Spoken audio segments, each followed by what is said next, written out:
And there's 3 opens and just a 32 count. There it is. Better. So maybe making an adjustment. Let me ask you about that. You know everything that happens so quickly. If you were playing tournament play and you know you've got 10 games, would you wait a little longer, or would you still make your adjustment about the same time? Now, if you're having trouble and struggling, you need to make the adjustments. And good reaction from Brenda. Good comeback. Ball crossed over. It was just a little bit thick or heavy on the head pin. Leaves herself left corner. Watch this from up above. See how much movement the ball's got. Really broke hard at the back end of the lane. Good spare.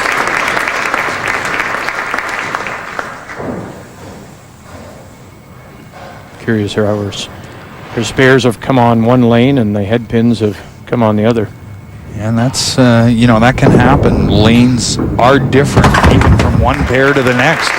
And it gets in your head sometimes, but that's the head pin lane, and she manages to pick up the strike. And again, we point out that she throws off the other foot, and her foot just seemed to, her ankle turned her ankle a little bit. Well, that can be from the speed of the approach as well. Well, here they go. Just took a little while to get it together. Just needed a little bit of a warm-up. Back in the match now.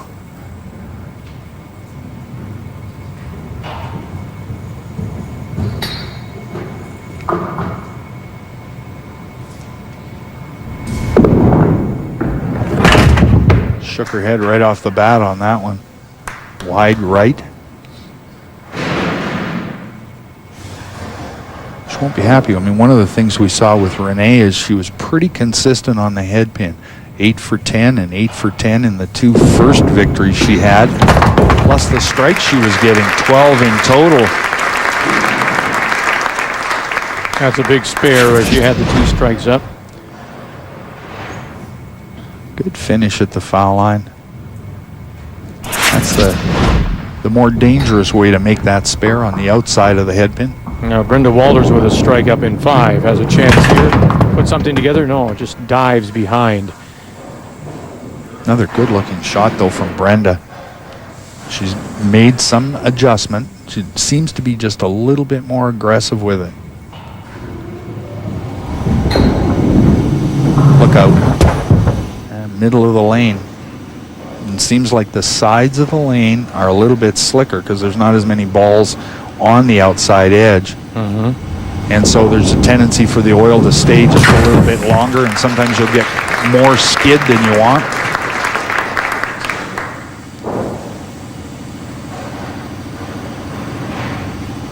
Close match.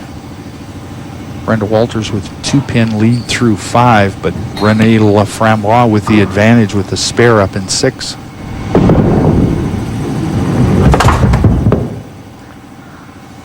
Another one. It looks like it's in the exact right spot, and the ball just doesn't seem to react for her.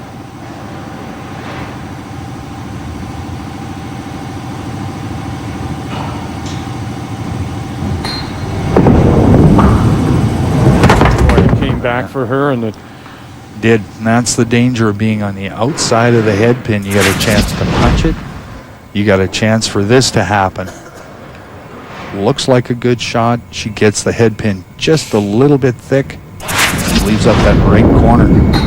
Got it. Yes, she does. So does well in back-to-back frames to get the 15, but it comes after a spare strike combination in 4 and 5, and now she's 129. 2 open frames in a row.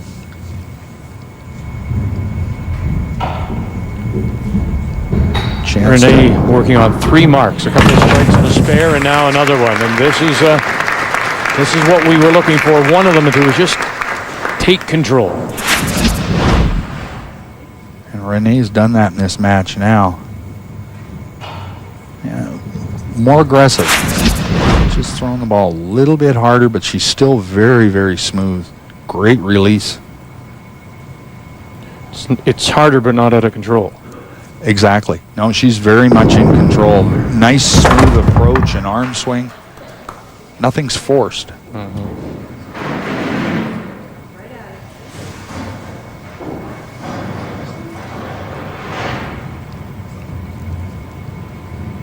So she's working on the strike. So this is, she can get the spare here, and no, she can't. First corner pin miss for Renee in this game. She's been pretty solid. She was 3 for 4 in her previous 2 games. And that's a inopportune open. Well, doors wide open again for Brenda Walters to take advantage. Double here will put her in the lead. And think back to a couple of weeks ago when we watched Sandi Anderson. This is what we admired about Sandi and the experience. She was given the chance and took it. Here's a chance for Brenda Walters. Much the same situation. You know, your opponent just threw up an open. If you can put together a string here, you can jump right into this match. She's got to have the spare here in number 8, though, to be able to take advantage and get closer. A better shot. She'll want to remember that ball for the next ball she throws when she's looking for a strike, because that was a great shot. Stays down all the way through it. Good movement. See if she can duplicate it here in the 9th frame. Needs a strike.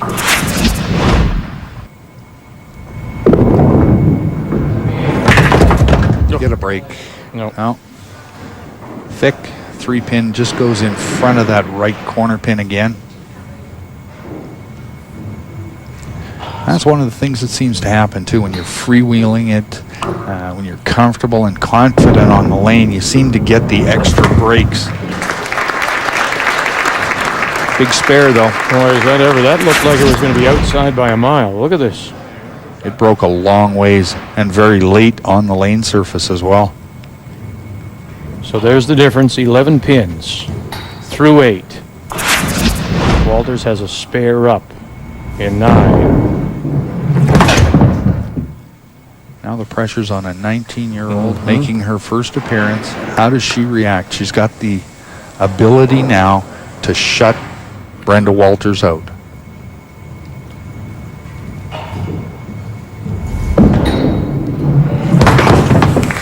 Still there. 2 strikes in the 10th. She can shut Brenda out. A lot more deep breaths being taken right now. Maybe just a little bit more time.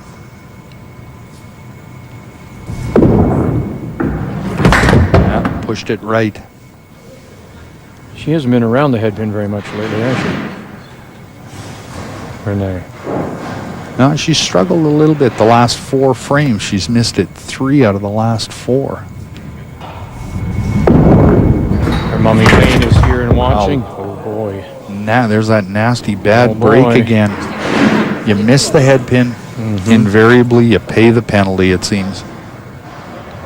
So get this for a 203.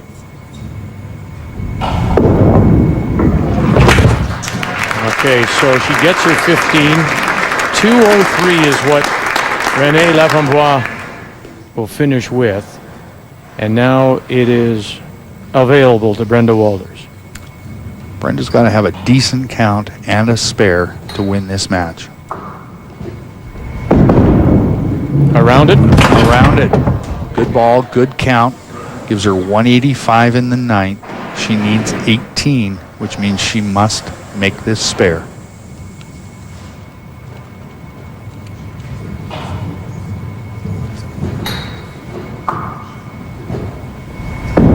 She got it. And there it is. Oh. Just. Oh. Just. Wow. Watch this ball again. We talked about how it hooked at the end, or broke at the end. Oh. That one. Wow. Another foot and she would have been in trouble. Get a bunch. 5 will Just do enough. it. Just enough for a 205. As Renee Laframboise realizes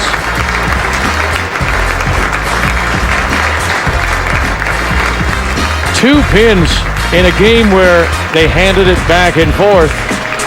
But I think the shot we'll all remember was that spare shot in pin for Brenda Walter. She'll play for the big money.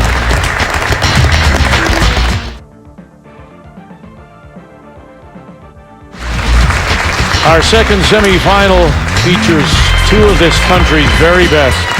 Winnipeg's Sandi Anderson against Calgary's Jennifer Marshall.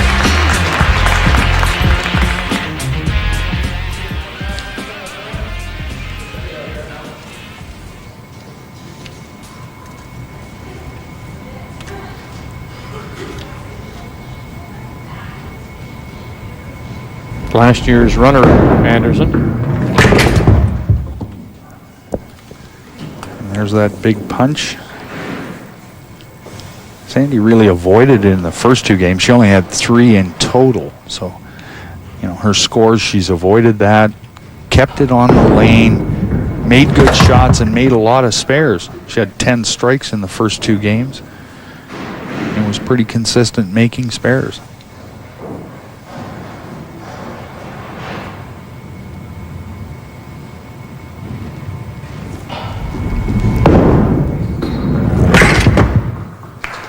.13 to start.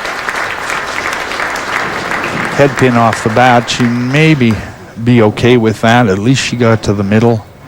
She can make a minor adjustment from there.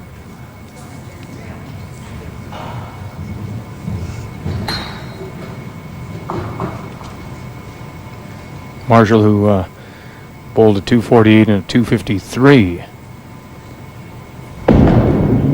just last week. And this is rather familiar. It is. Maybe just taking them a frame or 2 to get loosened up. Saw it in the first match, and then the girls came back fairly strong to finish. Again, the higher the money goes, it seems the more pressure there is on them.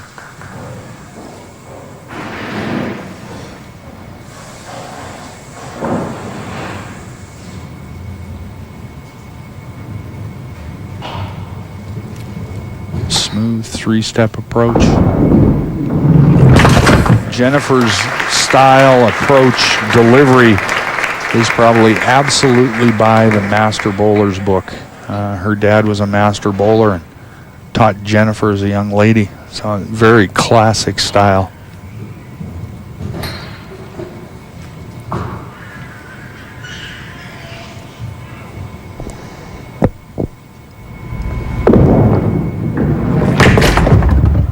Full again. Closer.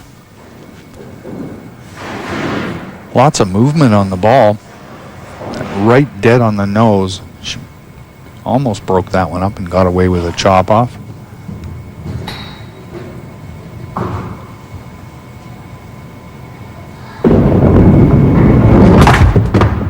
Good count. Again, one of Jennifer's strengths, deadly accurate, whether it's picking head pin and cleaning them up or making spares.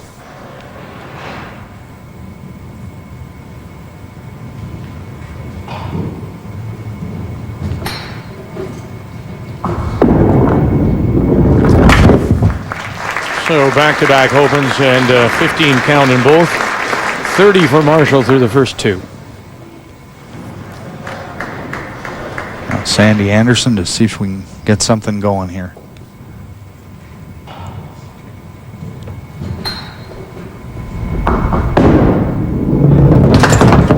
Pushed it right. Forced a little bit. We'll keep our eye on that follow-through of Sandi's.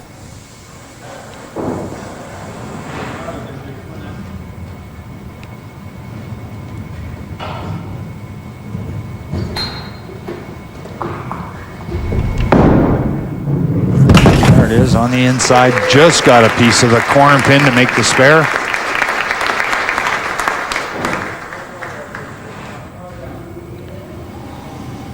Sandi Anderson, Winnipeg, with the spare up in the second. Jennifer Marshall, Calgary, had 15 in both her opening 2 frames as we see who becomes our second finalist. Brenda Walters has already qualified with her win over Renee Laframboise. There's that little bit of a stick on lane 33 again. But manages to maintain her balance and still get a decent delivery and a good ball reaction that time. Take advantage of the spare in two. Jennifer Marshall's been around the head pin. And there she punches for a second time. In fact, third time in the game. Or no, second time, pardon me. You know, there's so little to choose between these two. They're both right-handed bowlers. They both throw backups. Sandi's league average 254. Jennifer's is 256. They've both got the same kind of experiences at Canadian 5, Masters, television appearances. So on this day, it's going to be which one of them can react the best to conditions, to the environment, maybe to the little bits of struggles, and who makes adjustments the quickest.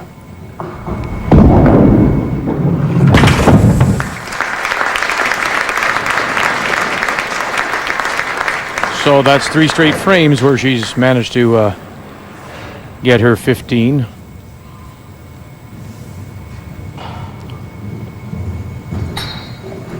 Just needs a little adjustment. Get the ball off the middle and on the side. There it is. Left hand pocket, good rotation, solid strike.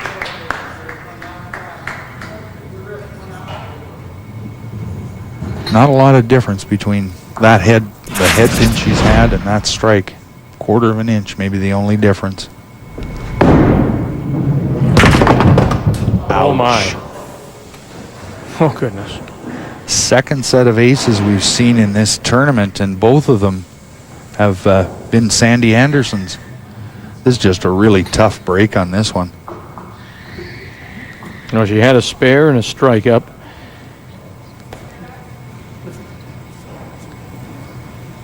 And you can see, I mean, that's just how difficult it is for her now to try and bounce back. I mean, she's a runner-up. She's never won on TSN. Some people would think that Sandi's just due. There is that.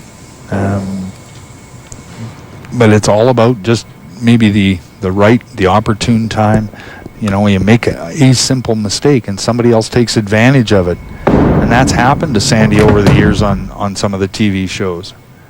One bad ball, one bad frame. And like you said, you know, the door opens and somebody rushes through.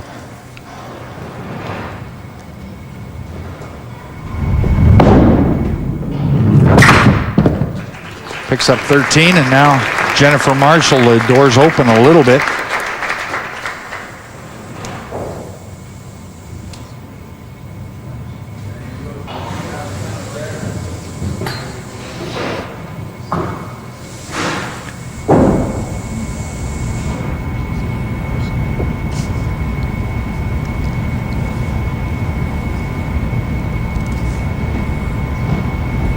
Good shot from the overhead. Nice reaction that time. Left hand pocket. Just a little bit of slight backup into the pocket. That grip on Sandi, she almost has her hand in a position where she has to throw a backup. It's wrapped a little bit further around the bowling ball, so she doesn't have to do anything with her wrist. It's just the way it comes off her hand. Jennifer Marshall, on the other hand, all the fingers straight up and down, centered on the bowling ball. Pushed right. Backed up and by. I don't know if that was as much ball movement as it was about location. She started this one right of the mark. Good follow through, good extension. There it is. Good cover on the spare with a strike up in 4. So you see the difference, just 7 pins through 4. Anderson with a strike up, Marshall with a spare. Advantage Sandi at the moment. Somebody needs to get on and run a string of strikes to take control of this match.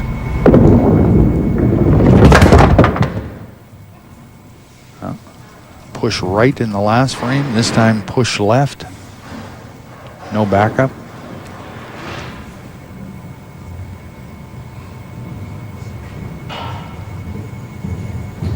Not like Jennifer to miss the head pin twice in a row, but that can be a little bit of the 3 head pins in a row to start this game with, and then you push, you change something just a little bit, you know, try and make the move and go too far. Now looking to clean up the right side. And won't this time.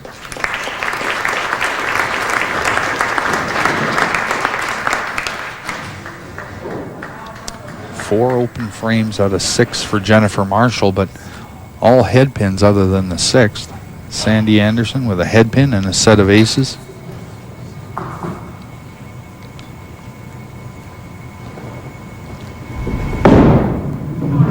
On the side. Oh, good looking throw that time. Wow. See if we can see on a replay what happens to the bowling ball and the pins. Right hand pocket going away. Head pin and 3 pin both up in the air over top of the corner pin. Yeah.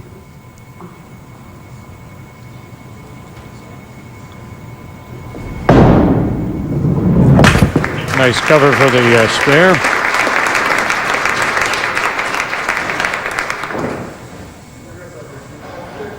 So stretching the advantage just a little bit.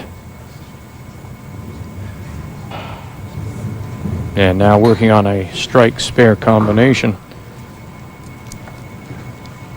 And Sandi can put a little bit more distance between her and Jennifer with a strike here in 7.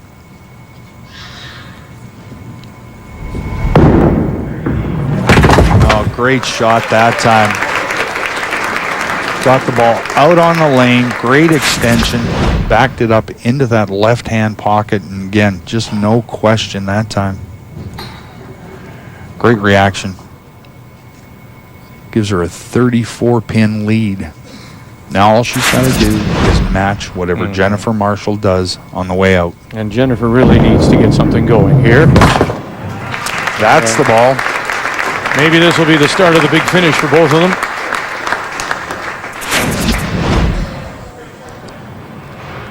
Nice controlled backswing. Nothing forced in Jennifer's delivery.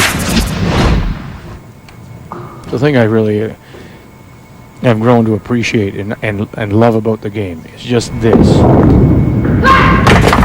Now she throws whatever, you've got to respond. It's just throwing those challenges back and forth at each other. It absolutely is.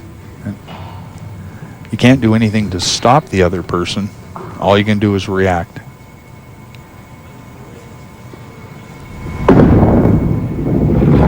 Oh, wow. Oh, wow. Another one that just hangs on to take out a corner pin. I'm not sure there was very much of the bowling ball left on the lane when that took the corner pin out. It's a very big spare when you consider she had the strike up in 7. So she's 138 through 7. Anderson will stand up onto the lane with a strike up in the 7th.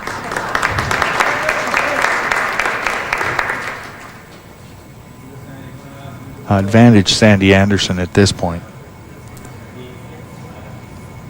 She's got a possible 322 remaining. She can finish with 6 strikes in a row.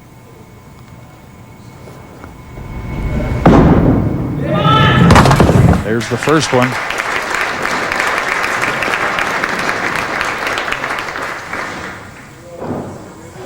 Always nice to see the members of the Executive of the Bowling Proprietors Association of Canada, and in particular the gentleman on the far left, that's Arnie Rollins from Dryden, Ontario. He's the president. Always great hosts, and we thank them for their involvement in the game.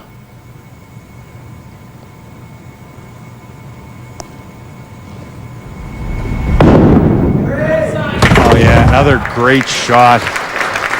Sandi's dialed in now.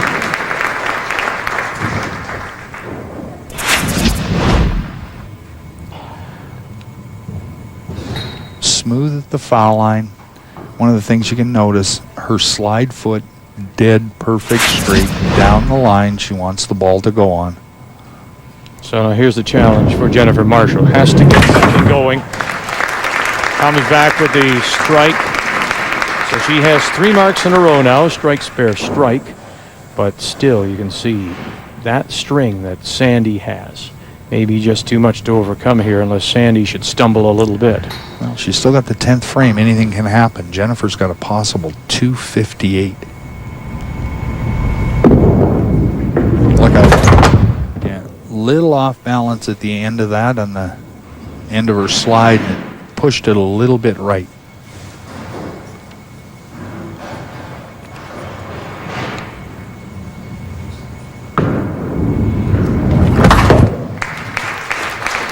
She really had to finish with those 3 in a row. It would have forced Sandi to get a mark in the 10th frame.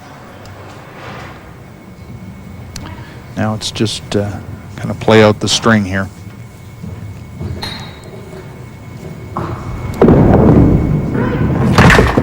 And she'll get the strike for a 228 final.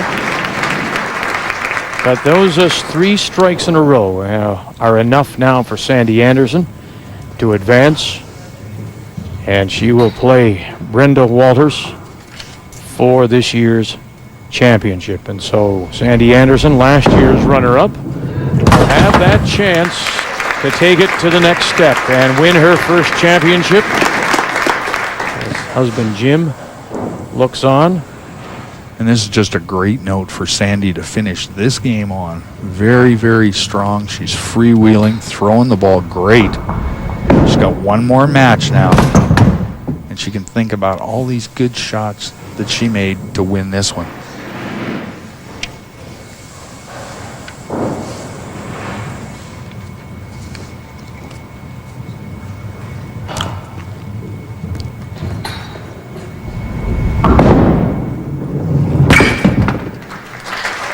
.292, and Sandi Anderson will advance and play for the $10,000. She'll meet Brenda Walters in this year's final women's 5-pin play of the Canadian Bowling Championship.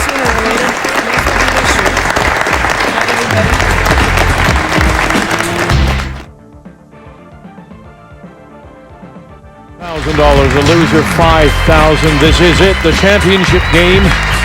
Women's 5-pin, the Canadian Bowling Championship. Sandi Anderson from Winnipeg, Brenda Walters from Hamilton, Ontario. Familiar spot for Sandi Anderson. Here last year, into the finals, coming off a big game. This year, 292. Last year, a 343. Coming off a good run of strikes at the end of that last game as well, and she just followed it up with another really good shot. Now, Brenda Walters was a winner over Renee Laframboise from Mazilda, Ontario. Not her best game, but made the shots when they were needed, and their response.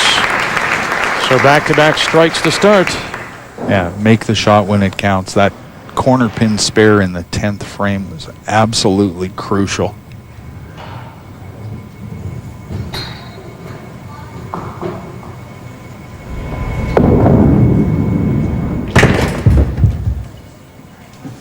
Back to the head pins.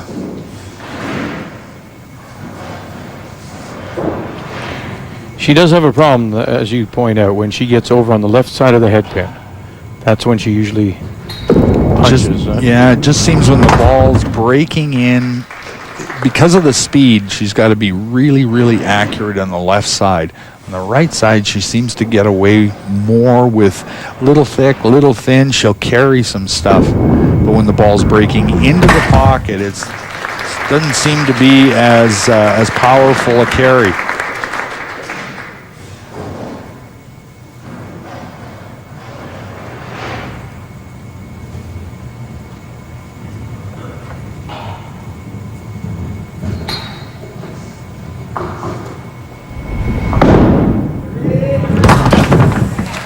Sandi's really freewheeling now. Another great shot. Sandi Anderson defending, well, she was the runner-up a year ago. Has a chance now to win her first title on TSN out of Winnipeg against Brenda Walters from Hamilton. Both of them with lots of TV experience. Wow. Hard to believe. That one was thin left-hand pocket that time, and the ball kind of skipped right around the left corner pin.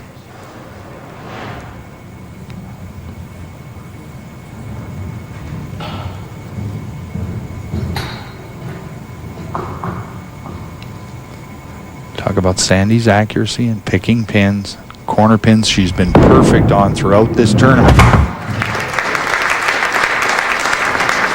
So keeps the marks going with the 2 strikes and now the spare in 3.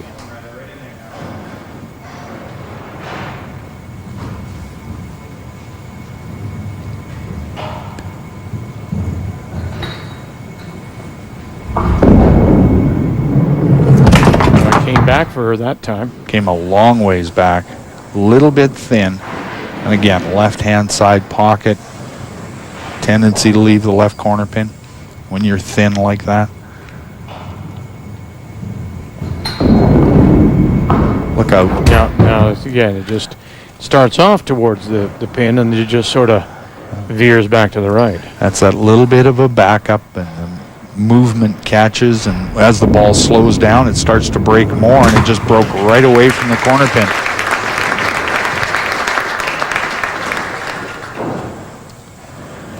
And as good as it is, and you have to compliment her, it's all about getting the wood that's there, as they say. So she makes the 15. Not going to stand a chance if your opponent's marking every time. Well, you can't afford to miss spares. I mean, it's one thing to punch a head pin and you do the best you can, clean it up, but that missed spare, it's like a tennis unforced error. So nice rebound for Brenda there to pick up the strike. But Sandi Anderson has a spare up in 3.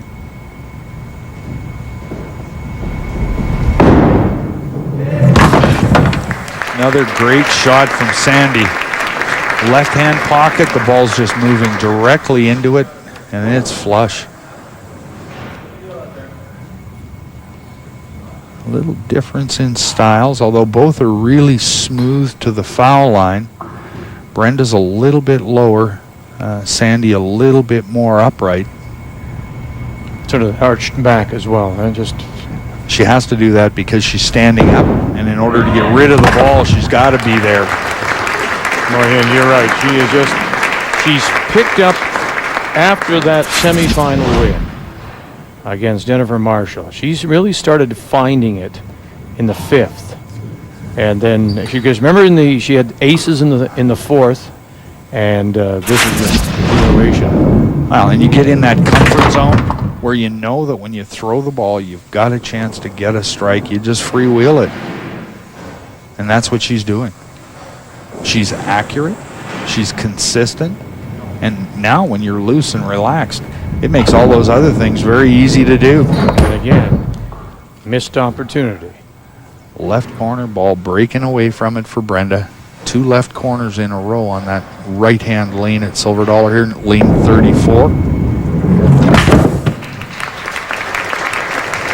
And leaving some dollars, I suspect, on the lane as well.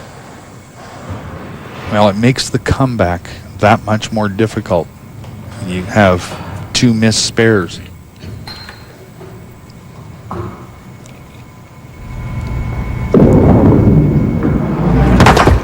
Oh, she's making good shots. 2 strikes in a row now on the left-hand lane. If she'd have converted those 2 spares, she would be right in this match. That's just a great shot, textbook. Ball breaks into the pocket. Sandi Anderson with back-to-back strikes. Trying to make it 3 in a row. Got 3? Sure does. Got 3 is right. Another great shot. Left-hand pocket. This time it's a little bit thick, but she carries, and because she's freewheeling, she's getting all those breaks as well.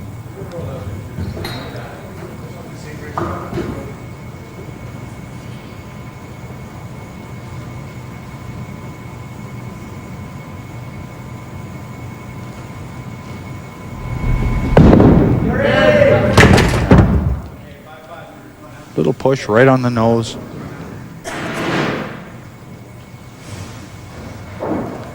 No, it stops it. And if you're Brenda Walters, this is what you needed to. You needed to stop the run. And this will do it for Sandi Anderson. Now, again, it comes back to whether Brenda Walters can respond. She has the chance here. The door's open. How do you react? Do you rush through it? Brenda Walters still got a chance for a 323 if she can go all the way out. And by starting a string of strikes, you put pressure back on your opponent.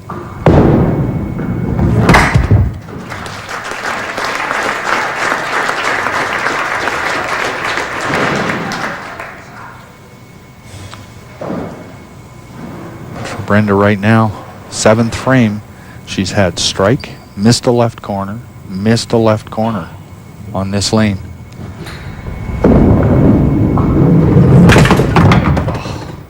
Wow. As good as she's thrown on that lane. She's just not getting any breaks. There's a difference between maybe being a little tentative and a Sandi Anderson that's, free flowing, firing the ball. Wow. And giving it away. And giving it away. 0 for 3 on corner pins in this match.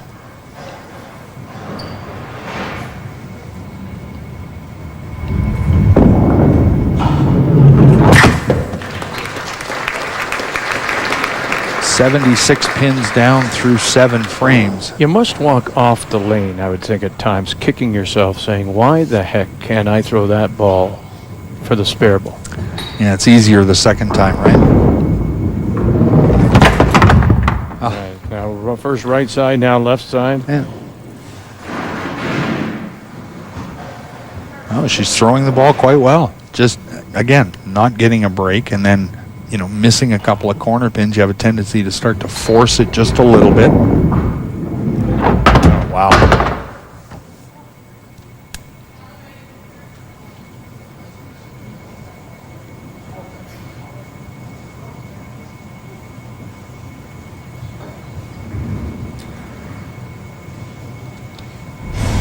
Fourth corner pin for Brenda. Not going to get the corner this time, just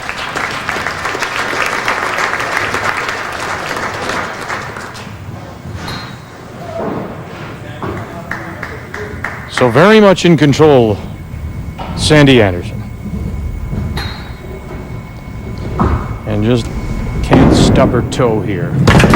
And won't with shots like that. No, she's not going to, Vic. She's just so relaxed and comfortable out there. Every ball she throws, she's got a chance to get a strike. She hasn't missed the head pin once in this game. She's got one head pin in the 7th and a left corner pin. The rest are strikes.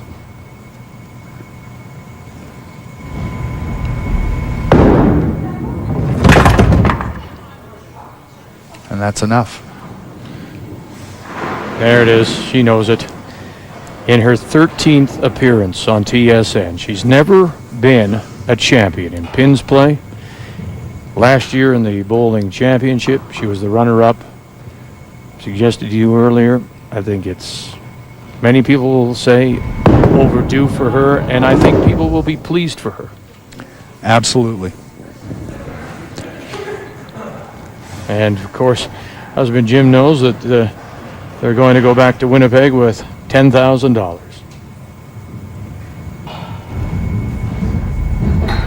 Not only the $10,000, but the title, and I think that's important as well. And the trip back. And the trip back. The trip back. I mean, if we forget that, you know, she had to qualify again out of Winnipeg and out of a tough city that Winnipeg is. Absolutely. So her being the defending champion opens up the door for one more of those young stars coming out of Winnipeg and Manitoba to make it here. And something for them to shoot at. And Brenda getting over to the right side of the head pin one of the few times she's actually been on that side.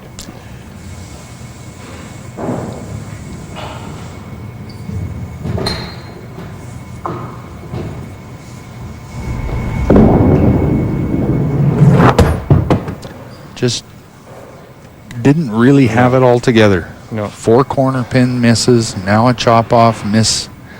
Would have changed the complexity of the game maybe if Brenda had gotten those spares in 5 and 7, 3, 5 and 7. Brenda might have looked at the game a little differently and put a little more pressure on herself. As you can see, just the lack of any consistency, being able to string anything together for Brenda. She never put 2 marks together this whole game. Strike followed by an open, followed by a strike and an open.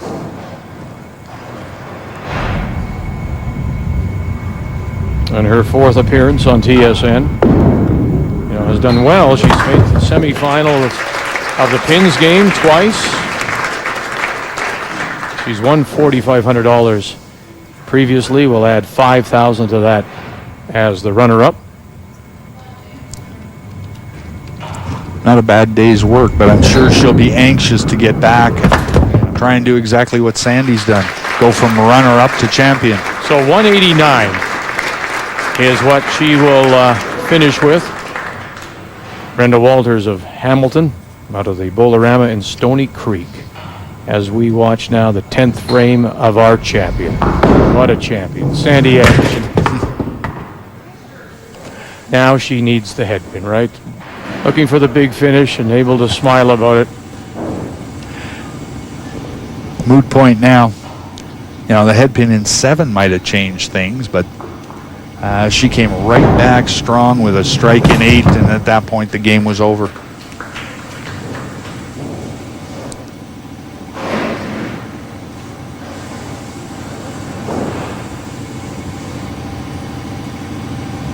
In her 13th appearance on TSN.